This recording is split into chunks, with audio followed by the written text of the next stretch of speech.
खुदावंद भला है, उसकी शफकत अब्दी है और उसकी वफादारी पुश्त पुश्त रहती है। खुदावंद की गहरी बरकत के लिए खुदा का शुक्र करते हैं, उसकी तमजीद करते हैं कि वो हर मर्तबा हमारे दरमियान आता और हमें छू कर बरकत देता है। यसाया नबी का सहीफ़ा पहला बाब और उसकी 18वीं आयत खुदावंद के कलाम में से तिलावत करेंगे। कोशिश करूँगा मुख्तसर बात करूँ, लेकिन आगे जैसे खुदा की मर्ज़ी। आमीन। यसाया नबी का सहीफ़ा उसका पहला बाब और उसकी सिर्फ 18वीं आयत खुदावंद के कलाम में से तिलावत करेंगे। खुदावंद के जिंदा पाक कलाम में लिखा है, अब खुदावंद फरमाता है, आओ हम बाहम हुज्जत करें, अगरचा तुम्हारे गुनाह किरमजी हों वो बर्फ की मानिंद सफेद हो जाएंगे, और हर चंद वो अर्गवानी हों तो भी ऊन की मानिंद उजले होंगे। आमीन। आओ बाहम हुज्जत करें। खुदा बनी नो इंसान को हुज्जत करने का मतलब है टेबल टॉक। खुदा हमें दावत देता है कि आओ मेरे सामने मेज पर बैठो और मुझसे बात करो। बनी नो इंसान का जो बड़ा मसला है इन 16 सालों में जो मैंने डिफाइन किया है वो यही है कि हमें खुदा से बहुत सी नाराजगियां हैं। मेरी बीवी को अभी मरना नहीं चाहिए था, मेरा शोहर गो मुझे मारता था लेकिन तो भी वो मेरा शोहर तो था, मेरा नौजवान बच्चा फलां फलां बीमारी से क्यों मर गया, मेरी जॉब क्यों छूट गई, मेरे मालिक मकान ने मुझे घर से क्यों निकाल दिया, खुदा ने ऐसा क्यों होने दिया मेरे साथ। ऐसे बहुत से सवाल मेरे और आपके जहन में हमेशा रहते हैं। और हम दो काम करते हैं, जो लोग खुदा को अच्छी तरह से नहीं जानते वो सारा ब्लेम ही खुदा को देते हैं, लेकिन जो लोग रूहानी हैं वो थोड़ा सा जरा डिवाइड कर दे, थोड़ा जो शैतान से ही पा देते हैं। वो कहते हैं शैतान का बेड़ा गर्क हो जाए, उसने मेरी जिंदगी में ये कर दिया है, शैतान मेरा मुखालिफ है। लेकिन जो लोग खुदा के घर में नहीं आते, खुदा को नहीं जानते, वो सारा का सारा मलबा खुदा पे डालते हैं और वो कहते हैं कि खुदा ने मेरी जिंदगी में ऐसा होने दिया, अगर खुदा चाहता तो मेरी लाइफ में ऐसे ना होता, अगर खुदा चाहता तो मेरा ये नुकसान ना होता, अगर खुदा चाहता तो मेरी लाइफ में ये नाकामी ना आती, अगर खुदा चाहता तो मैं आगे बढ़ सकता था, लेकिन खुदा ने मेरे लिए ऐसा किया ही। काइन जो था, आप जानते हैं काइन को, काइन और हाबल जो आदम के बेटे थे, खुदा ने काइन से कहा था कि गुनाह तेरे दरवाजे पर दुबका बैठा है। उसके दिल में ये ख्याल था कि मैं अपने भाई को मार दूं। खुदा जानता था, खुदा को पता था कि ये अपने भाई को कत्ल करने का इरादा अपने दिल में रखता है और ये इरादा इतना मजबूत हो चुका है कि किसी भी वक्त ये इसको अडॉप्ट करेगा, इस पर अमल कर देगा। तो खुदा ने उससे मना किया। खुदा ने कहा गुनाह तेरे दरवाजे पर दुबका बैठा है, लेकिन तू क्या कर, उस पर गालिब आ। मुझसे और आपसे भी खुदा यही कहता है, गुनाह दरवाजे पर हमारे दुबके बैठा हुआ है, छुप के बैठा हुआ है, दुबका बैठा है ताकि जैसे ही हम बाहर आए वो हमें फंसा ले। गुनाह की हालत ऐसी है, गुनाह में बड़ी आसानी से हम फंस जाते हैं, लेकिन खुदा हमें अलर्ट रहने का हुक्म देता है। उसने काइन से भी कहा कि तू क्या कर, तू गुनाह पर गालिब आ, लेकिन वो गालिब आया नहीं, वो गुनाह से मगलूब हो गया। उसने वही किया जो बदी का इरादा उसके दिल में था, उसने खेतों में जाकर अपने भाई को कत्ल कर दिया। लेकिन जब खुदा ने उसको निकाल दिया तो देखें वो खुदा से क्या कहता है। पैदाइश की किताब उसका 4वां बाब उसकी 14वीं आयत, देख आज तूने मुझे रूए जमीन से निकाल दिया है और मैं तेरे हजूर से रूपोश हो जाऊंगा और जमीन पर खाना खराब और आवारा रहूंगा, और ऐसा होगा कि जो कोई मुझे पाएगा कत्ल कर डालेगा। इस सारी स्टेटमेंट के अंदर वो कहीं भी अपने गुनाह का इकरार नहीं कर रहा, वो सारा नजला खुदा पे डाल रहा है। वो कहता खुदा तू मुझे निकाल देगा, जो भी कोई मुझे देखेगा वो मुझे कत्ल कर देगा। आज हम भी ऐसे ही, हमारी लाइफ के अंदर जो आज परेशानियां हैं, हमारी लाइफ के अंदर जो कमजोरियां, भी भाई ने एक बड़ी खूबसूरत गवाही दी। भाई ने इन्होंने बताया कि हमारी लाइफ के अंदर अच्छी बात यह थी कि हम सब बहन भाई अच्छा खाते पीते हैं। हमने कहा खुदा का शुक्र है इस बात के लिए, लेकिन इसके अगेंस्ट में हुआ ये कि हम इजी हो गए जरा।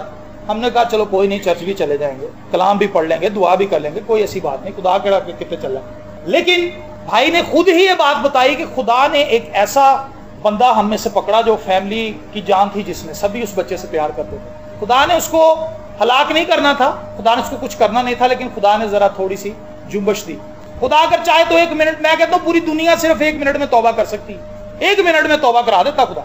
लेकिन वो वेट करता रहता है, वेट करता रहता है कि चलो यार अब आ जाए, अब आ जाए, क्योंकि खुदा जबरदस्ती हमसे तौबा नहीं कराना चाहता। खुदा जबरदस्ती हमें मार के अपनी फैमिली के अंदर नहीं लाना चाहता। उसने आजाद मर्जी पे हमें छोड़ा है।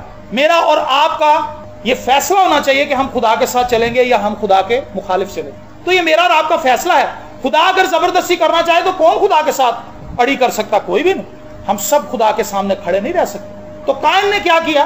काइन ने सारा मामला खुदा पर डाल दिया। बनी इसराइल जो थे, गिनती 11वें बाब में ये भी बड़ी खूबसूरत स्टेटमेंट है और हम अक्सर बताते हैं। 11वां बाब उसकी 4 से 7वीं आयत तक लिखा है, और बनी इसराइल भी फिर रोने लगे और कहने लगे कि हमको कौन गोश्त खाने को देगा, हमको वो मछली याद आती है जो हम मिस्र में मुफ्त खाते थे, और हाय वो खीरे और वो खरबूजे और वो गंदने और प्याज और लहसुन, लेकिन अब तो हमारी जान खुश्क हो गई, यहाँ कोई चीज मुयस्सर नहीं और मन के सिवा हमको और कुछ दिखाई नहीं देता, और मन धनिये की मानी था और ऐसा नजर आता था जैसे मोती। यहाँ भी बनी इसराइल खुदा से गिला कर रहे हैं कि वहां पर हम अच्छे। क्या मुझे बताएं, मिस्र के अंदर बनी इसराइल अच्छी हालत में थे? आप लोगों को कुछ पता है कि मिस्र के अंदर इसराइलियों के साथ क्या कुछ हुआ? वो गुलाम थे वहां पर, तो गुलाम को कोई इजी रहने देता है? गुलाम पर तो सख्ती की जाती है, गुलाम को तो मारा जाता है, और उन्हें कहा जाता था कि तुमने ईंटें बनानी है। और एक वक्त ऐसा आया जब उन्होंने थोड़ी सी बगावत की, थोड़ा सा सर उठाया, तो फिरौन ने कहा कि अब इन्हें भूस और गारा देना भी बंद कर दो, ये गारा भी खुद बनाए, भूस भी खुद ढूंढे, और ईंटें भी उतनी ही बनाए जितनी हम इन्हें मटीरियल दे के बनवाते थे, अब मटीरियल के बगैर उतनी ईंटें लेके आओ। उसने जुआ सख्त कर दिया। तो अब यहां पर वो कह रहे हैं कि हम वहां पर मुफ्त खाते थे। इसका मतलब है झूठ बोल रहे हैं और खुदा के खिलाफ बोल रहे हैं, और तमाम बियाबानी सफर के अंदर बनी इसराइल खुदा के खिलाफ ही बोलते रहे। जगह जगह पर खुदा इतने बड़े बड़े मौजे करके उन्हें मिस्र से ले आया, लेकिन वो खुदा के शुक्रगुजार नहीं हुए। एक जगह पर पहुंचे जिसका नाम था मारा, वहां पर एक तालाब था, झील थी, उसका पानी कड़वा था। उन्हें यह सोचना चाहिए था कि अगर खुदा इतने बड़े बड़े मौजे मिस्र के अंदर हमारे लिए कर सकता है, कर आया है, तो यहां पर कड़वे पानी को मीठा बनाना उसके लिए क्या मुश्किल है? वो खुदा से कहता है, खुदावंद हम तुझसे मदद मांगते हैं, इस कड़वे पानी को मीठा कर दे। लेकिन वो बोलने लगे, उन्होंने कहा ये तो जहर है, हम तो मर जाएंगे, क्या खुदा हमें मारने के लिए यहाँ पर लाया है? तो खुदा ने मूसा से कहा कि ये जो दरख्त है, इस दरख्त की एक टहनी तोड़ और पानी के अंदर फेंक, पानी मीठा हो जाएगा। तो मूसा ने क्या किया, उसने वो दरख्त की टहनी तोड़ी और पानी के अंदर जब फेंकी तो वाकई पानी मीठा हो गया, पीने के काबिल हो गया। मैं ये कहता हूं जहां पर प्रॉब्लम है वहीं पर सोल्यूशन भी है। कड़वा पानी था, साथ ही दरख्त भी था जिससे मीठा होना था। हम क्या करते हैं, हम सिर्फ प्रॉब्लम के ऊपर निगाह रखते हैं, जबकि सोल्यूशन पास ही होती है। हम सोल्यूशन के ऊपर निगाह नहीं लगाते। खुदा आज मुझे और आपको टेबल टॉक के लिए बुला रहा है। टेबल टॉक में खुदा हमसे बात करेगा और फिर हमें जवाब देने पड़ेंगे। हम खुदा पर बोतान लगाते हैं। आपको पता है इस वक्त पाकिस्तान के अंदर सियासी हालात क्या है? डेड लॉक है। डेड लॉक का मतलब यह है कि कोई बात नहीं होगी, ताला लगा दिया उन्होंने गुफ्तगू के ऊपर। दोनों पार्टीज की अपने अपने तहफुजात हैं। वो कहते हैं कि जी मियाँ साहब ये करें, खान साहब कहते हैं ये हो जाए। मियाँ साहब जो है वो खान साहब की बात नहीं मानते, खान साहब मियाँ साहब की बात नहीं मानते। लेकिन खुदा की और हमारी गुफ्तगू के दरमियान डेड लॉक सिर्फ हमारी तरफ से है, खुदा की तरफ से नहीं है। खुदा बातचीत करना चाहता है लेकिन हम बातचीत नहीं करना चाहते। हमारे पास वक्त नहीं है, हम मसरूफ है, हम सो के वक्त गुजार लेते हैं, बाजारों में फिर के वक्त गुजार लेते हैं, हम शादियों पे जाके वक्त गुजार लेते हैं, हम शॉपिंग में वक्त गुजार लेते हैं, और दुनिया के धंधों में हमारे पास वक्त गुजारने के लिए बहुत कुछ है, लेकिन खुदा के साथ बातचीत करने के लिए हमारे पास वक्त नहीं है। तो खुदा कहता है कि चाहे तुम्हारे गुनाह किरमजी ही क्यों ना हो, वो बर्फ की मानी सफेद हो जाएंगे, आओ बहम हुज्जत करें। ये यूनिवर्सल इन्विटेशन है। खुदा टेबल पे बुलाता है। किसी शख्स ने पिछले दिनों में तकरीबन 2 साल पहले किसी खादिम ने अमेरिका में किताब लिखी, वेयर इज गॉड, खुदा कहाँ है, और उसके अंदर उसने तमाम प्रॉब्लम्स जो और क्राइसिस जो हैं वो दुनिया के अंदर आई हैं, बड़े बड़े जल्जले, बड़े बड़े सैलाब और बड़े बड़े बॉम्ब ब्लास्ट और बड़ी बड़ी आफतें, उसने सारी उस किताब के अंदर लिख दी हैं कि अगर ये कुछ था तो खुदा ने इसको रोका क्यों नहीं, खुदा ने ऐसे क्यों नहीं किया। और वो किताब बिलियंस के हिसाब से बिक गई पूरी दुनिया में। वजह क्या है? क्योंकि लोगों के जहन में भी यही बात है कि खुदा ज्यादती करता है, खुदा हमसे बेइंसाफी करता है, खुदा को ऐसा नहीं करना चाहिए, खुदा ने मुझे काला क्यों बनाया है, मेरा रंग क्यों साफ नहीं है, खुदा ने मेरा कद क्यों छोटा बनाया, खुदा ने मैनू गाडा लम्मा बनाता है, मैं सारे में लम्मा है जी, खुदा ने मेरे बाल क्यों उड़ा दिए, मैं जवानी में ही मेरे सर क्यों सफेद हो गया। हम खुदा के ऊपर ब्लेम लगाते हैं, मेरी अभी तक शादी क्यों नहीं हो रही, मैनू क्यों नहीं रिश्ता लग रहे हैं, सो एंड सो बहुत सी बातें, मैं क्यों फेल हो गया, मैं तो इतनी मेहनत की थी, मैं तो अपने बॉस के साथ इतना सिंसियर था, मेरे बॉस ने मेरे पे शक कर लिया, ये खुदा ने क्यों होने दिया। बहुत सी बातें। वेयर इज गॉड, उसने एक किताब लिखी और बिलियंस के हिसाब से बिक गई क्योंकि लोग उसकी बात से मुतफिक थे। लेकिन एंड पे उसने इसी बात को छेड़ा है जिसको मैं आपके साथ डिस्कस कर रहा हूं कि खुदा है और खुदा बेइंसाफ नहीं है, खुदा फैसला करता है और खुदा के फैसले रास्त हैं। आमीन। तो काइन ने खुदा पर छोड़ दी, बनी इसराइल ने भी खुदा पर छोड़ दी। जदाऊन कहने लगा, कज़ात की किताब उसके 6 बाब में लिखा है, अगर खुदावंद ही हमारे साथ है तो हम पर ये सब हाथ से क्यों गुजरते हैं, और उसके वो सब अजीब काम कहां गए जिनका जिक्र हमारे बाप दादा हमसे यूं करते थे कि क्या खुदावंद ही हमको मिस्र से नहीं निकाल लाया, पर अब तो खुदावंद ने हमको छोड़ दिया और हमको मिद्यानियों के हाथ में कर दिया। जदाऊन जो है एक शख्स था और मिद्यानी जो थे वो बनी इसराइल के ऊपर काबिज थे, उनके चौगिर्द उन्होंने बाउंड्रीज बना ली थी और बनी इसराइल को बाहर जाने का रास्ता उन्होंने बंद कर दिया था, अंदर ही अंदर रहते थे। कितनी देर कोई अंदर महसूर रह सकता है? उनके पास खुराक की किल्लत होनी शुरू हो गई, और जो कुछ वो अंदर उगाते भी थे मिद्यानी हमला करके लूट के ले जाते थे। तो इसराइलियों के हालात बड़े पतले थे। तो उसने गिला किया, उसने कहा खुदा कहाँ है? अगर खुदा ही हमारे साथ है तो फिर ये हादसे हमारे पे क्यों आ रहे हैं? क्या वो सब बातें झूठी हैं जो हमने अपने बाप दादा से सुनी थी कि खुदा ने मिस्र से निकाल के लाया, खुदा ने मिस्रियों के देवताओं को सजाएं दी, खुदा ने वहां पर दरियाओं को खून बना दिया, खुदा ने वहां से आग बरसाई, खुदा ने टिड्डियां भेज दी, मेंढक, सब कुछ झूठ था। अगर वो सच होता तो खुदा आज हमारी भी मदद करता। जदाऊन भी खुदा से गिला कर रहा है। आसफ ज़बूर 73 में कहता है मेरा खुदा से गिला है कि शरीर तरक्की पर तरक्की कर रहे हैं, हालांकि वो तेरा नाम भी नहीं लेते, पर सादिक मुसीबत में पड़े हैं। आसफ जो है ये दाऊद की कलीसिया का म्यूजिक डायरेक्टर है, क्वायर लीडर है, क्वायर को लीड करता है, लेकिन प्रस्तिश करने के दौरान उसके दिल में ये गिला है कि मैं तो खुदा की इबादत करता हूं, मेरे पास इतनी बरकत नहीं है, लेकिन शरीरों के पास ज्यादा बरकत है। खुदा बेइंसाफ है, खुदा इंसाफ नहीं कर रहा। इस ज़बूर को अगर 73 ज़बूर को आगे चल के पढ़े तो उसमें कहता गलती मेरी ही थी। जब मैं खुदा की हैकल में गया, मैंने खुदा के साथ वक्त गुजारा तो मुझे सारी बातें समझ आ गई कि मैं ठीक नहीं था, खुदा ठीक। आमीन। खुदा कहता आओ बैठो तो सही टेबल पे, गुफ्तगू तो करो मेरे साथ। अयूब सारी किताब के अंदर चिल्लाता रहा, उसने कहा खुदा ने ज्यादती की है, अगर मेरे अंदर गुनाह है तो खुदा साबित करे। अगर मैंने कहीं किसी का ना हक लिया है, अगर किसी बेवा को सताया है, अगर किसी यतीम का मैंने हक मारा है तो खुदा मेरे पे जाहिर करे। उसके दोस्त कहने लगे, दोस्त और अयूब दोनों ही गलत थे। दोस्त ये मनाने पर बजिद थे कि तूने कोई गुनाह किया है, अयूब ये कहने के लिए तैयार नहीं था कि हाँ मुझसे गुनाह हुआ है या मेरी लाइफ के अंदर गुनाह है, वो कहता था मेरे अंदर गुनाह है ही नहीं। अब दोनों ही गलत हैं। वो जबरदस्ती मनाने की कोशिश कर रहे थे, अयूब के अंदर वाकई कोई गुनाह नहीं, लेकिन अयूब के अंदर एक गुनाह था, और वो गुनाह क्या था? वो अपने आप को रास्तबाज समझता था खुदा की नजर। ये दुनिया का सबसे बड़ा गुनाह है, याद रखें। जो कोई कहता ना मैं बड़ा रास्तबाज हूं, जब वो खुदा के सामने जाता है उसके हालात पतले हो जाते हैं। फरिश्ते जो है वो खुदा की हुजूरी में अपना चेहरा नहीं खोल सकते, वो इतना पाक है। हम अपनी पाकीज़गी पर, अपनी नेकियों पर क्यों इतना फख्र करते हैं, घुमंड करते हैं? मैं बड़ा पाक हूं, मेरे बड़े अच्छे काम हैं, मैं बड़ा नेक हूं, मैंने किसी से बुराई नहीं की, मैं किसी के दिल को नहीं दुखाता, मैं किसी का दिल नहीं तोड़ता, मैं सबकी मदद करता हूं, मैं ये करता हूं, मैं वो करता हूं। फकी फरीशों की तरह वो शख्स भी आप जानते हैं जो दो शख्स साइकिल के अंदर गए थे, एक शख्स बाहर खड़ा रह गया था, एक अंदर गया था। उसने अंदर जाकर खुदा के सामने अपनी रास्तबाजी अलापनी शुरू कर दी। उसने कहा मैं दया की भी देता हूं, मैं रोजा भी रखता हूं, मैं दुआ भी करता हूं, मैं तमाम स्पिरिचुअल प्रैक्टिसेस करता हूं, लेकिन वो शख्स जो बाहर गुनाहगार खड़ा है मैं उसकी तरह नहीं हूं। खुदा के सामने अपनी रास्तबाजी जाहिर कर रहा था। लेकिन यीशु मसीह ने रसूलों से पूछा इस कहानी के अंदर मुझे बताओ कौन सा शख्स रास्तबाज ठहर के गया? अंदर वाला जो खुदा के सामने अपनी नेकियों की लिस्ट गिनवा रहा था, या वो शख्स जो बाहर था जिसने अपने गुनाह का इकरार किया?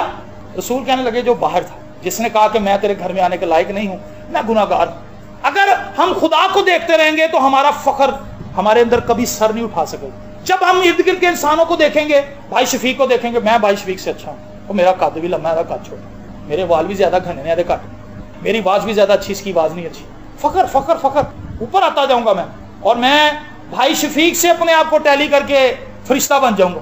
बहुत से फरिश्ते बने में इसी तरह, लेकिन इंसानों के साथ एक दूसरे को मिलाकर ना देखें, यीशु के साथ अपने आप को टैली करें। क्या मैं यीशु की शबीह पर हूं? क्या मैं यीशु की मानी नजर आता हूं? ये हमारा म्यार है, ये हमारा स्टैंडर्ड है, यहां पर हमने आना है। इससे नीचे जो स्टैंडर्ड है वो सब बेकार है। आपको मेरी बात समझ आ रही है? खुदा हमें बुला रहा है कि आओ मेरे सामने बैठो, मैं तुम्हें सवालों का जवाब दूंगा। बात तो करो, लेकिन हमारे अंदर इतना हौसला नहीं है कि हम खुदा से बात करें। अयूब जो है उसने सारी किताब के अंदर, लेकिन 38वें चैप्टर के अंदर, अयूब की किताब उसके 38वें बाब में खुदा मंजर आम पर आ जाता। खुद खुदा ने कहा कौन है जो ये सब बातें कर रहा है? ऐ मर्द अब अपनी कमर कस ले, क्योंकि अब मैं सवाल करूंगा तुझे जवाब देने हों। जब मैंने समुंदर की हदूद को ठहराया तू कहां था? समंदर जो है वो सतह जमीन से ऊपर है, पानी सेंटर में ऊपर है और वो ऐसे करके है। अगर खुदा अपने हुक्म को पीछे कर ले तो पूरी जमीन को वो लपेट लेगा, पानी पानी हर तरफ हो जाएगा। खुदा ने पानी को पीछे हटाया और जो जगह नजर आ गई उसको खुदा ने खुशकी कहा। तो ये खुदा का हुक्म है जिसकी वजह से समंदर बाहर नहीं आता, बाउंड्री इसके अंदर है। तो खुदा ने कहा जब मैंने उसी हदूद को मुकर्रर किया तू किथे सा पुत्र? अय्यूब के पास कोई जवाब नहीं। जब मैंने जमीन को फिजा के अंदर लटकाया तू कहां था? इसका भी जवाब अय्यूब के पास नहीं। अभी इतने बड़े बड़े सवालों के जवाब कहां अय्यूब देगा? सारी बातें करने के बाद अय्यूब ने, खुदा ने सिर्फ उससे सवाल ही पूछे, खुदा ने उसके सवालों के भी जवाब नहीं दिए। खुदा हमारे सवालों का जवाब नहीं देता, खुदा हमारे सवालों पे अगले सवाल कर देता है। पहले आना था बेटा जवाब दे दे, फिर मैं तेरे सवालों का जवाब दे रहा हूं। हमारे पास उनके जवाब नहीं होते। मेरे जीजो, अपनी ज़िंदगी के अंदर अगर हम अपने अंदर झांकें तो बहुत सी कड़वाहट है खुदा के लिए हमारे लिए, लेकिन खुदा हमें दावत देता है कि आओ। लिखा है, खुदा फरमाता है, आओ बाहम हुज्जत करें, अगरचा तुम्हारे गुनाह किरमजी हों वो बर्फ की मानिंद सफ़ेद हो जाएंगे, और हर चंद वो अर्गवानी हों तो भी ऊन की मानिंद उजले होंगे। मेरी ज़िंदगी में भी ऐसे हालात थे, मैं खुदा से नाराज़ था। वजह क्या थी? मैं कहता था खुदा ने मेरी माँ को मारा है, खुदा ने मेरे बाप को मारा है, खुदा ने मेरी बहन को अपाहिज क्यों रखा है? एक ही मेरी बहन है, वो भी अपाहिज है, उसकी हड्डियां टेढ़ी हैं, वो चल फिर नहीं सकती, वो खा पी नहीं सकती, खुदा अच्छा नहीं है। और इसी रेलवे लाइन के ऊपर रात को 1:30 बजे मैं ट्रेन के नीचे आने के लिए लेटा हुआ था, नाराज था खुदा से।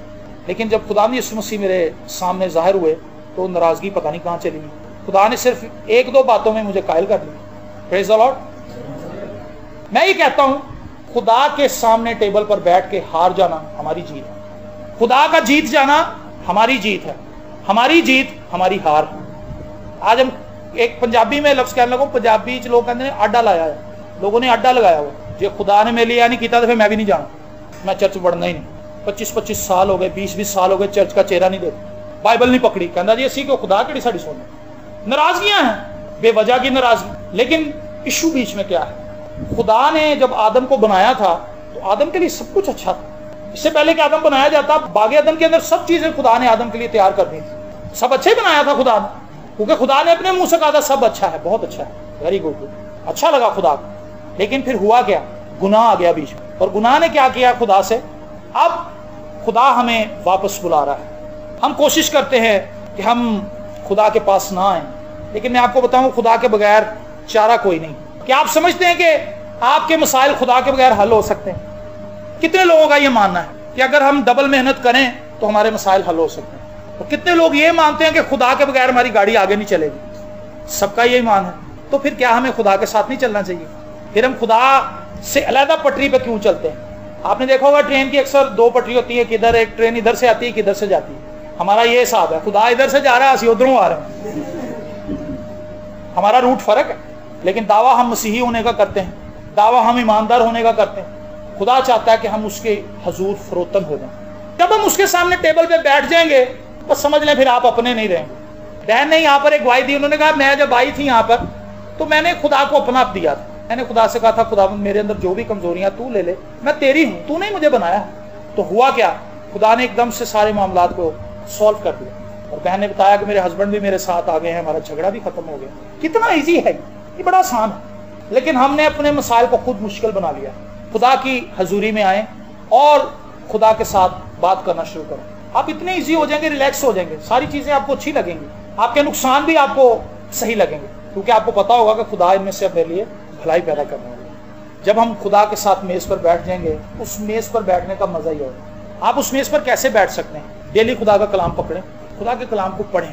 खुदा अपने ख्यालात आपके ख्यालात के साथ जोड़ेगा, मिलाएगा, और आपके अंदर जो मनफी बातें हैं, हमारे अंदर जो मनफी बातें होती हैं, खुदा अपने कलाम से उन्हें पॉजिटिव करना शुरू कर देता है। मनफियत निकल जाती है और मुस्बत पहलू रह जाते हैं। ये भी नहीं कहते कि आप बस कलाम पढ़ना शुरू कर दें। हम लोगों को ये कहते हैं यार पहले अपनी जिंदगी तो खुदा को दो, अहद तो करें खुदा के साथ चलना।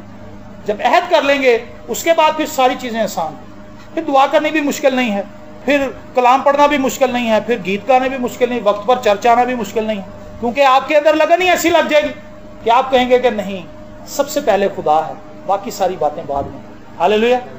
तो हमें हुज्जत करनी है और हम इस बात के लिए खुदा के हुजूर कह सकते हैं। खुदा ने भी बहुत से गिले किए हैं बाइबल मुकद्दस में। मलाकी किताब में लिखा है, तुम अपने बाप दादा के याम से मेरे अंश से मुनहरफ रहे और उनको नहीं माना। तुमने क्या किया? अपने बाप दादा के याम से ही, पिछली 4 नस्लों से भी तुम मेरे मुखालिफ ही थे और आज भी मुखालिफ ही। लेकिन होगा क्या? जब हम खुदा के पास आ जाएंगे, खुदा यीशु मसीह के वसीला से, किसी और वसीले से आप खुदा के पास नहीं आ सकते। यीशु मसीह ने कहा राह हक और जिंदगी मैं हूं, कोई मेरे वसीले के बगैर बाप के पास नहीं आ सकता। तो आज से मैं आपको एक लाइफ का एक नया रुख दिखाना चाहता हूं। मेरी माँ मुझे कभी बाहर नहीं निकलने देती, मेरी माँ मुझे अंदर ही रखती थी। वो कहती थी बेटा तू मेरा इकलौता बेटा है, तू बिगड़ जाएगा, अंदर ही रखती थी और मुझे पढ़ने का शौक डाल दिया। उस वक्त मुझे बड़ी बुरी लगती थी बात, और मैं खुदा से भी कहता था कि खुदा में तू मैंने एक क्यों बढ़ाया, मेरे 2-3 भरा और होंगे, वो मैं भी ईजी हो जाता। वो माँ उनको देख रही होती, मैं भाग जाता, निकल जाता, खेल कूद के वापस आ जाता, मैं एक ही क्यों।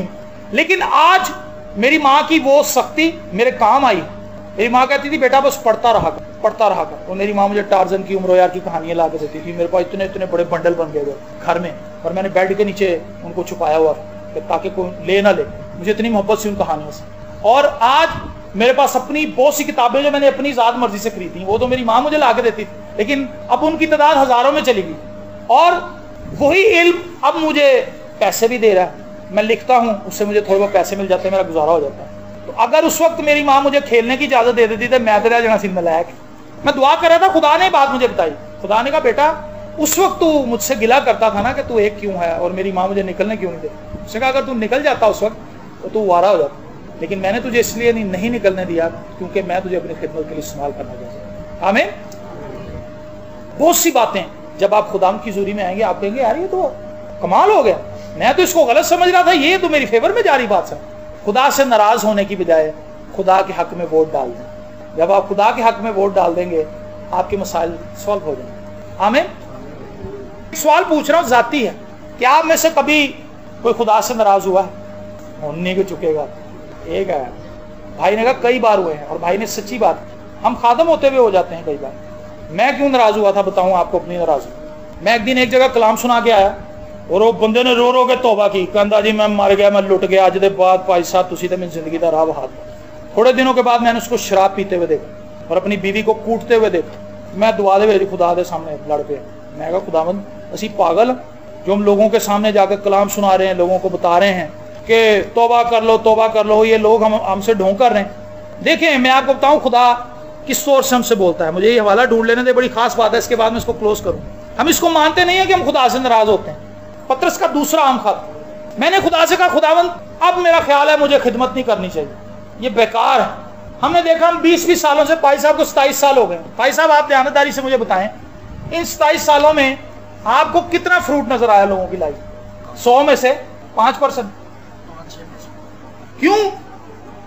20 साल पहले जिस बंदे को हमने बताया था कि यार कुर्बानी का गोश्त ना खाएं, वो 22 साल के बाद भी पूछ रहे भाई साहब गोश्त खा सकने? कहते पावे खा सकने। हाँ कहना गोश्त नहीं तो पावे खा ला सीरी कुर्बानी का गोश्त। अफसोसनाक बात है कि नहीं यार? मैंने 20 साल के बाद मेरे बाल, मैं जब शुरू की थी ना मनादी करनी, मेरे बाल स्याह काले जैसे पारी साहब के स्याह काले बाल, मेरे चिट्टे हो गए बाल, सफेद हो गए, बोझ ले लेके गांव पिंडों के अंदर मिट्टियां खा खा के।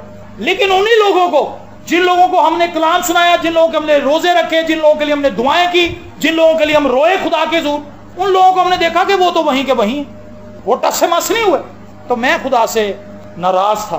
खुदा ने मुझे क्या जवाब दिया? मैंने आपको बताया कि अगर आप खुदा से नाराज हैं तो फिर इसको पकड़ लो, ये आपकी नाराजगी को दूर करेगी।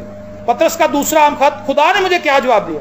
और जब तक मैं इस खैमा में हूं तुम्हें याद दिला दिलाकर उभारना अपने ऊपर वाजिब समझता हूं। इसको पीछे से पढ़ूंगा ताकि आपको समझ आ जाए। इसलिए मैं तुम्हें ये बातें याद दिलाने को हमेशा मुस्तैद रहूंगा। ये पतरस स्टेटमेंट दे रहा है। अगरचा तुम उनसे वाकिफ और उस हक बात पर कायम हो जो तुम्हें हासिल है, तुम जानते भी हो सारी बातें, कई बातों पर तुम कायम भी हो, और जब तक मैं इस खैमा में हूं तुम्हें याद दिला दिलाकर उभारना अपने ऊपर वाजिब समझता हूं। खुदा ने मुझे कहा बेटा जितनी देर तक तू जिंदा है तू अपना काम करी जा, तू लोगों को बताता जाके तौबा करो, तू लोगों को भारता जाके खुदा की हज़ूरी में आओ, तू लोगों को भार कि अपने गुनाहों से ताइब होकर खुदा की फैमिली के फर्क बन। जब तक जिंदा है, जब तक तेरी सांस में सांस है, यही पतरस की स्टेटमेंट है। जब तक मैं जिंदा हूं, जब तक ये खैमा कायम है, उतनी देर तक मैं अपनी कमिटमेंट से वापस नहीं आऊंगा। खुदा ने कहा बेटा तूने कमिटमेंट मेरे साथ की थी, लोगों से नहीं की। समझ रहे मेरी बात? खुदा ने कहा पुत्र तू लोकां नाल ओथ नहीं सी लिया कि मैं तुहानू कलाम सुनावांगा, तूने मेरे से ओथ लिया था कि खुदावंद मैं तेरे कलाम की खिदमत करूंगा। तो जब तक तू जिंदा है मेरे साथ तेरी कमिटमेंट जारी रहेगी और वो कभी अहद टूटेगा नहीं। आमीन।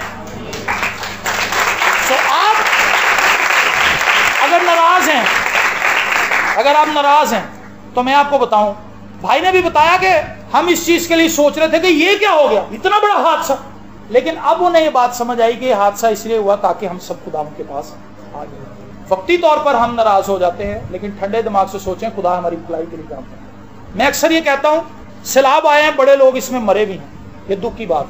अरबों रुपए का नुकसान हो गया, पाकिस्तान की इकॉनमी बहुत नीचे चली गई, बड़ा प्रेशर है, क्योंकि ये बहुत बड़े पैमाने का सैलाब है जो इस दफ़ा फिर आया है।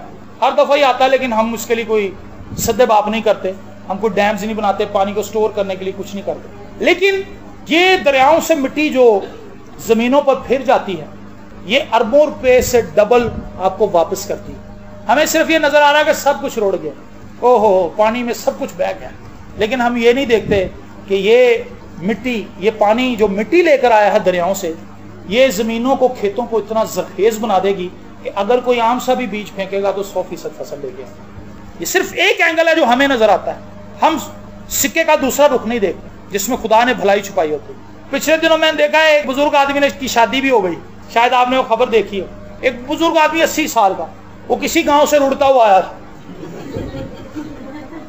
और एक उधर से आ रही थी आंटी 75 साल की, उन दोनों की शादी हो गई है,